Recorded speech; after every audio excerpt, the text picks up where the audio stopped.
Hi hello welcome friends. నేను ఈరోజు మీకు వ్యవసాయ శాఖలో వచ్చిన ఉద్యోగాలకు సంబంధించిన ఒక నోటిఫికేషన్ గురించి వివరించబోతున్నాను. దీనికి ఎటువంటి ఎగ్జామ్ అనేది కండక్ట్ చేయట్లేదండి, ఎగ్జామ్ లేదు.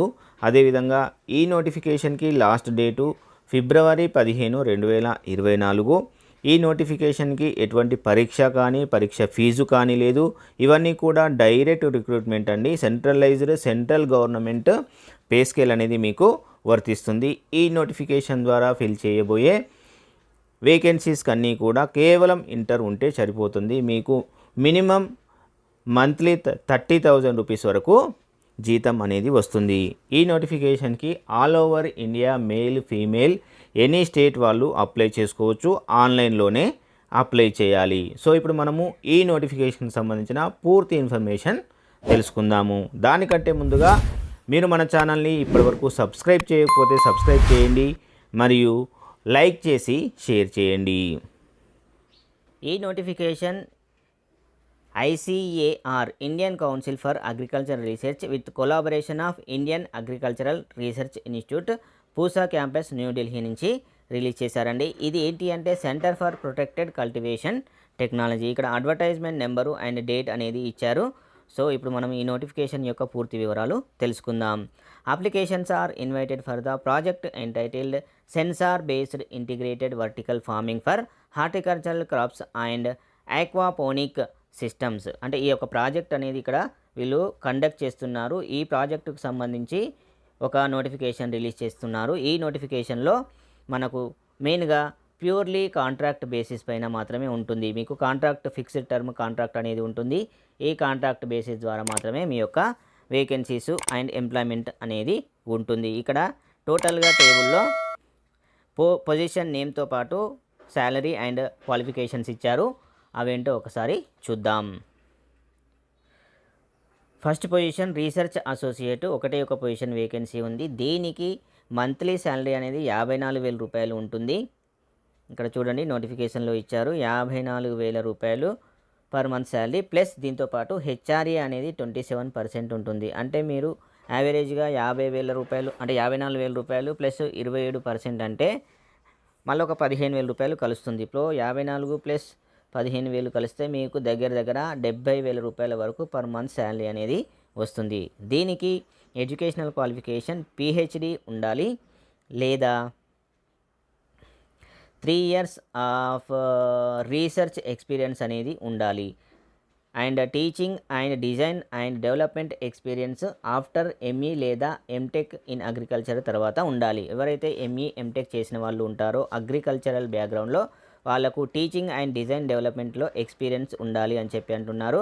అదేవిధంగా వీళ్ళకు బ్రాంచెస్ డిసిప్లిన్స్ చూస్తే కనుక ME లేదా MTechలో అగ్రికల్చరల్ లేదా ఇంజనీరింగ్ లేదా కంప్యూటర్ లేదా ఎలక్ట్రానిక్స్ అండ్ కమ్యూనికేషన్ లేదా IT information technology with 4 years of bachelor degree అనేది కలిగి ఉండాలి. అదేవిధంగా వీళ్ళు ఫస్ట్ క్లాస్ డివిజన్ లేదా 60% ఆఫ్ మార్క్స్ అనేది వాళ్ళ యొక్క ఎడ్యుకేషనల్ క్వాలిఫికేషన్లో కలిగి ఉండాలి అని చెప్పి అడుగుతున్నారు.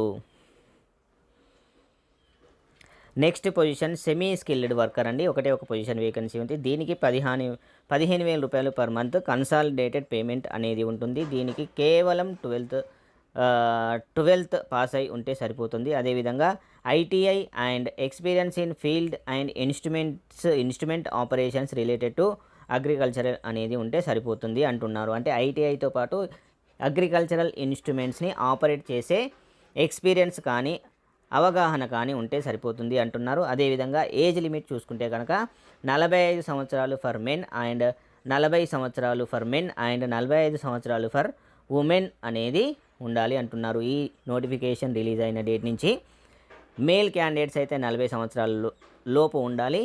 ఫీమేల్ క్యాండిడేట్స్ అయితే 45 సంవత్సరాల లోపు ఉన్నవాళ్ళు ఎలిజిబిలిటీ కలిగి ఉంటారు.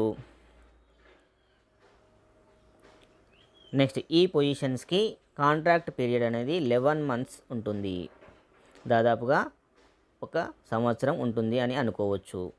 ఎలిజిబుల్ క్యాండిడేట్స్ ఉంటే కనుక వీళ్ళు ఈ నోటిఫికేషన్తో పాటు అటాచ్మెంట్ చేసిన అప్లికేషన్ ఫామ్ అనేది ఉంటుంది. ప్రోఫార్మా ఇచ్చారు. ఆ అప్లికేషన్ ఫామ్ని డౌన్లోడ్ చేసుకొని ఫిల్ చేసి సంతకం చేసి అదేవిధంగా మీ యొక్క ఎడ్యుకేషనల్ క్వాలిఫికేషన్ సర్టిఫికెట్స్ అయినా, ఎక్స్పీరియన్స్ సర్టిఫికెట్స్ అయినా ఏవైతే ఉంటాయో అవన్నీ కూడా సెల్ఫ్ అటెస్టెడ్ చేసి స్కాన్ చేసి ఇక్కడ వీళ్ళు ఇచ్చిన మెయిల్ ఐడికి మెయిల్ చేయవలసి ఉంటుంది. సో ఇక్కడ లిస్ట్ ఆఫ్ సర్టిఫికెట్స్ అనేటివి ఇచ్చారు, అవేంటో చూద్దాము. ఫస్ట్ వన్ చూస్తే 10th class memo come certificate అడిగారు. అదేవిధంగా ఇంటర్మీడియట్ మెమో కమ్ సర్టిఫికెట్, దాంతోపాటు third one mark sheet and degree certificate of graduation. మీకు డిగ్రీ ఉంటే దానికి సంబంధించిన మార్క్ షీటు, అదేవిధంగా mark sheet degree certificate, post graduation ఉంటే పీజీకి సంబంధించిన సర్టిఫికేటు, అదేవిధంగా పిహెచ్డి వాళ్ళు ఉంటే పిహెచ్డి సర్టిఫికేటు, ఎస్సీ ఎస్టీ వాళ్ళకు వాళ్ళ కమ్యూనిటీ సర్టిఫికేటు, ఆల్రెడీ ఎంప్లాయీస్ అయితే వాళ్ళు ఎన్ఓసి తీసుకోవాల్సి ఉంటుంది అది, అదేవిధంగా ఫిజికల్లీ హ్యాండిక్యాప్డ్కి సంబంధించిన సర్టిఫికేటు, ఎక్స్పీరియన్స్ సర్టిఫికేట్స్,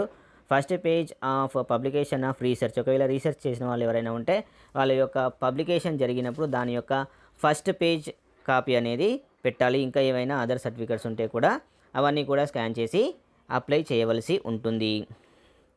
అండ్ దీనికి లాస్ట్ డేట్ చూసుకుంటే కనుక 15 ఫిబ్రవరి 2024 వరకు అప్లికేషన్ అనేది చేయాలి. సో ఇక్కడ చూడండి, ఎవరైతే షార్ట్ లిస్ట్ అయిన క్యాండిడేట్స్ ఉంటారో వాళ్ళకు చెప్తున్నాను వినండి, వాళ్ళ యొక్క ఇంటర్వ్యూ లేదా కాల్ లెటర్, ఇంటర్వ్యూ లేదా ఆఫ్లైన్ లేదా ఆన్లైన్ ఇంటర్వ్యూ అనేది కండక్ట్ చేస్తారు. దానికి సంబంధించిన ఇంటర్వ్యూ కాల్ లెటర్ అనేది మీరు ఇచ్చిన మొబైల్ నెంబర్ కాదండి, మీరు ఇచ్చిన ఈమెయిల్ ఐడికి మాత్రమే కమ్యూనికేషన్ అనేది పాస్ అవుతూ ఉంటుంది. కాబట్టి కంపల్సరీగా మీరు రెగ్యులర్గా మీ యొక్క ఈమెయిల్ ఐడిని చెక్ చేస్తూ ఉండండి. ఇక్కడ అప్లికేషన్ ప్రొఫార్మా ఇచ్చారు ఫార్మాట్, దీంట్లో మీరు paste recent passport size photograph duly self attested చేసి ఇక్కడ మీ యొక్క పాస్పోర్ట్ సైజ్ ఫోటోగ్రాఫ్ని ఈ విధంగా సైన్ చేసి అంటించాలి. తర్వాత ఇక్కడ ఫస్ట్ దాంట్లో చూస్తే కనుక పొజిషన్ అప్లైడ్ ఫర్ అని ఇచ్చారు. ఇక్కడ మీరు ఏ పొజిషన్కు అప్లై చేస్తున్నారు, మీ యొక్క full name and father name అనేది ఆధార్లో ఉన్న డేటా ప్రకారం రాయండి. మీ యొక్క మెయిల్ ఏంటి అనేది ఇక్కడ సెలెక్ట్ చేయండి. అదేవిధంగా డేట్ ఆఫ్ బర్త్ ఏంటి అనేది ఇక్కడ మీరు రాయండి. తర్వాత age and as on date of advertisement, ఇది అడ్వర్టైజ్మెంట్ రిలీజ్ అయిన డేట్ నుంచి మీ యొక్క ఏజ్ ఎంత ఉంది అనేది ఇయర్స్, మంత్స్, డేట్స్ కూడా మెన్షన్ చేయాలి. మీరు మ్యారీడా అన్మ్యారీడా అనేది, అదేవిధంగా మీ యొక్క కాంటాక్ట్ నెంబర్, మొబైల్ నెంబర్ యాక్టివ్లో ఉన్నది ఇవ్వండి. నేను పదే చెప్తున్నాను, active mobile number, active email ఐడిని మాత్రమే యూజ్ చేయండి. ఇక్కడ ఈమెయిల్ ఐడి అడుగుతున్నారు. తర్వాత ఆల్టర్నేట్ ఈమెయిల్ ఐడి ఉంటే అది కూడా మెన్షన్ చేయాలి. కరస్పాండెన్స్ అడ్రస్ మీకు ఏదైతే ఉందో అది మెన్షన్ చేయండి. పర్మనెంట్ అడ్రస్ అంటే యాజ్ పర్ మీకు ఆధార్లో ఉంటే ఒకవేళ పర్మనెంట్ అడ్రస్ అది మెన్షన్ చేయండి. అదేవిధంగా మీ యొక్క కేటగిరీ ఏంటి, ఎస్సీ ఎస్టీ ఓబీసీ అని ఇచ్చారు, దానికి సంబంధించిన కేటగిరీని కూడా ఇక్కడ మీరు మెన్షన్ చేయవలసి ఉంటుంది. తర్వాత అకాడమిక్ క్వాలిఫికేషన్కి సంబంధించి మీ యొక్క 10th class, intermediate, bachelor degree, master degree, PhD and others ఏవి ఉంటే అవి, వారి యొక్క స్పెషలైజేషన్స్, మీరు ఎక్కడ చదివారు, యూనివర్సిటీ నేమ్ ఏంటి అండ్ ఇయర్ ఆఫ్ పాసింగ్ ఏంటి and duration of the course ఏంటి అండ్ మ్యాక్సిమం మార్క్స్ ఎంత, మీకు వచ్చిన మార్క్స్ ఎన్ని అండ్ టోటల్ పర్సెంటేజ్ ఎంత అనేది ఈ టేబుల్లో మీరు క్లియర్గా మెన్షన్ చేయండి. తర్వాత ఎన్ఈటీ నెట్ క్వాలిఫికేషన్ అయి ఉంటే కనుక నెట్ క్వాలిఫికేషన్కి సంబంధించిన డీటెయిల్స్ కూడా ఇక్కడ మీరు మెన్షన్ చేయవలసి ఉంటుంది. ఎక్స్పీరియన్స్ ఉంటే ఎక్స్పీరియన్స్కి సంబంధించి డెసిగ్నేషన్ ఏమి ఉంటుంది, నేమ్ ఆఫ్ ద ఎంప్లాయర్, మీరు ఎక్కడైతే పనిచేశారో ఆ company name, period from to అనేది రాయాలి, total number of years and months ఎంత రాయాలి, నేచర్ ఆఫ్ వర్క్ ఏం చేశారు అనేది రాయాలి.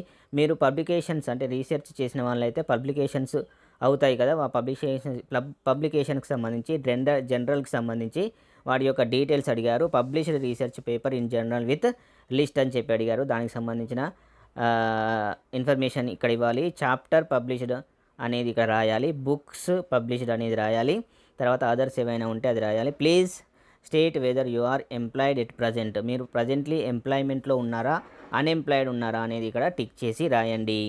తర్వాత ఒకవేళ మీరు ఆల్రెడీ ఎంప్లాయ్ అయితే ఆ ఎంప్లాయర్కి సంబంధించిన డీటెయిల్స్ ఈ బాక్స్లో రాయాలి. ఈ విధంగా మొత్తం రాసిన తర్వాత ఇక్కడ మీ యొక్క సిగ్నేచర్ క్లియర్గా రాసి డేట్ వేసి అండ్ ఇక్కడ ఎన్క్లోజర్ లిస్ట్ అనేది ఇచ్చారు. ఈ ఎన్క్లోజర్ లిస్ట్ ప్రకారము మీరు ఏవైతే సర్టిఫికేట్స్ అటాచ్మెంట్ చేశారో వాటిని ఎన్క్లోజ్ చేస్తే ఎస్ అని, ఎన్క్లోజ్ చేయని ఉంటే కనుక నో అని టిక్ చేసి ఈ అప్లికేషన్ని మీరు స్కాన్ చేసి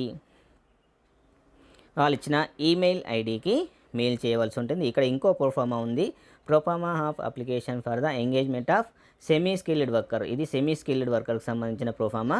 ఫస్ట్ వన్ది పిహెచ్డి అంటే రీసెర్చ్ అసోసియేట్కి సంబంధించిన ప్రోఫార్మా. ఇది కూడా సేమ్ అదే ప్యాటర్న్లో విధంగా ఈ నోటిఫికేషన్కి సంబంధించిన పూర్తి ఇన్ఫర్మేషన్ మీకు నేను అందించాను అని అనుకుంటున్నాను.